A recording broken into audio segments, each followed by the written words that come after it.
Olá pessoal, o tutorial de hoje é dedicado à elaboração de uma distribuição de frequência. Nós vamos usar os nossos dados aqui então para gerar uma tabela de frequências. Lembrando que a tabela de frequências que nós vamos gerar é daquele tipo que vai nos mostrar os dados que são mais frequentes na nossa distribuição, na nossa amostra. Essa distribuição de frequência que nós temos aqui é a distribuição de frequência por sujeitos, em que os dados de cada sujeito em cada condição são organizados. Mas agora eu posso pretender, como pesquisador, ver quais são os valores mais frequentes, observados, e para isso eu preciso de uma tabela de distribuição de frequências. Na nossa aula sobre frequências, foi visto lá que existem o gráfico de frequências e a tabela de frequências. Nós vamos ver hoje aqui a tabela de frequências. E no tutorial seguinte, nós vamos ver o gráfico de frequências, que é conhecido por histograma. Ok? Enfim, para gerarmos uma tabela de distribuição de frequências, temos de clicar aqui em estatística básica e em distribuição de frequências, certo? Aparece essa caixinha de diálogo aqui. Nessa vez, eles vão pedir apenas dados numéricos, não vai poder entrar nem o título das colunas, nem nada que não seja numérico, tá? Então, para isso, em função disso, nós recomendamos que a distribuição de frequência seja feita da seguinte maneira: seleciona-se os dados de cada condição experimental isoladamente, ou seja, vai se fazer uma distribuição de frequência para cada condição experimental isolada. Ou então, pode-se optar por fazer uma distribuição de frequência com todos os dados, e aí pode ser selecionada essa coluna aqui, que tem os dados de todas as condições experimentais, numa única coluna. Quais são os cuidados aqui? O primeiro deles é o de não colocar dados apenas numéricos, não colocar dados que não sejam numéricos. Em segundo lugar, lembrar que eu só posso selecionar uma coluna de cada vez. Então, se eu quiser fazer uma distribuição de frequência com os dados completos, eu tenho que selecionar essa coluna de dados aqui, que vai ter todos os dados, certo? Do meu experimento. Ou então, seleciono uma coluna apenas de cada condição por vez.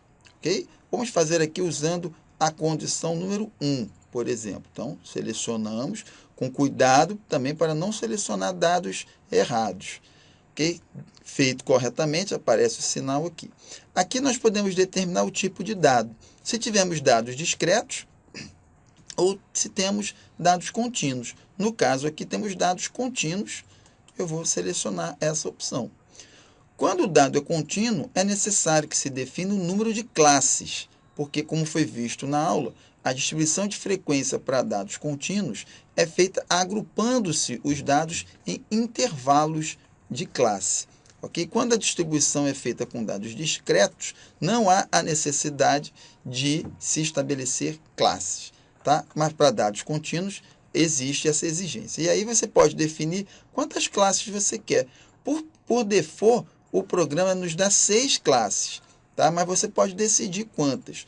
Nossa recomendação é que não se façam muitas classes, de forma que as tendências fiquem diluídas em torno das classes, nem classes de menos, em que essas tendências vão ser agrupadas. Tá? Em média, entre 5 e 6 classes é sempre um bom número para uma distribuição de frequência confiável. Vamos manter aqui, então, o valor de 6.